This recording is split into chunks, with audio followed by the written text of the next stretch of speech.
quite a bit more. He had a fine farm of land that he worked every day, a wife and 2 children, and no mortgage to pay. But a passion for music lay deep in his soul, and so every year he went to the Flackyole, where he sat all alone at the side of the street, listening to music and tapping his feet. Well, he had one desire that he harboured within. If he only could play, then he too could join in. But that was a problem, it had to be said, for being tone deaf, he hadn't a note in his head. Still nothing deterred him from reaching his goal, and it all came to pass at a fly in the stall. When out of the blue it occurred to Sean Bon that a man with his IQ could play a bodhran. When he looked at the bodhrans laid out on a board, with prices a farmer could scarcely afford, except for this one that was marked slightly used, though in truth it looked like it was kicked and abused. When he lifted it up and he turned it around, like an expert he tapped it to check for the sound, and he looked at the marks both without and within that hadn't been there when the goat had a skin. Well, the bargain was made and Sean headed off home, the bodhran in his bag, in his pocket the bone, and he said to the wife with a smile of delight, "'Twill be something to do on a cold winter's night."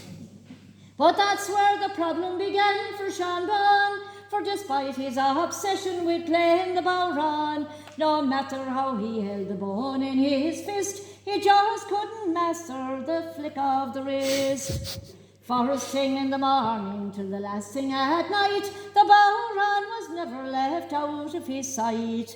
He could be heard tapping out there in the shed, and sometimes he tried it at night in the bed. No work being done and the farm in decline, the bodhran was driving him out of his mind. The hay wasn't saved, the sheep still had its wool, and the cows waited days just to go to the bull. Things came to a head when the harvest was lost. The spuds got the blight and the turnips the frost.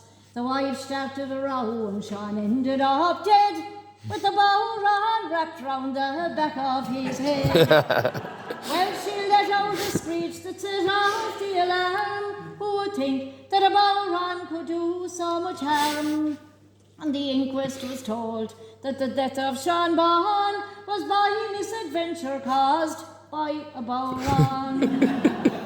Well, she was arrested and brought off to jail, awaiting her court date without any bail. And she went on trial for the death of Sean Bon, and Exhibit A was the bloody bodhran. Well, she told her story the best that she could. She blamed it all on her husband, like any wife would. But the judge set her free, for to him it was plain that listening to a bodhran would drive you insane. Now that's the sad story of tragic Sean Bon, who gave his all just to play a bodhran. And people will tell you, if you pass that way, and the moon shining bright, you can still hear him play. And I am thinking that it could be true, for I was passing last night, and I heard something too. But if what I heard was the ghost of Sean Bon, well, he still can't play that old shaggin' bodhran. Good girl, lad.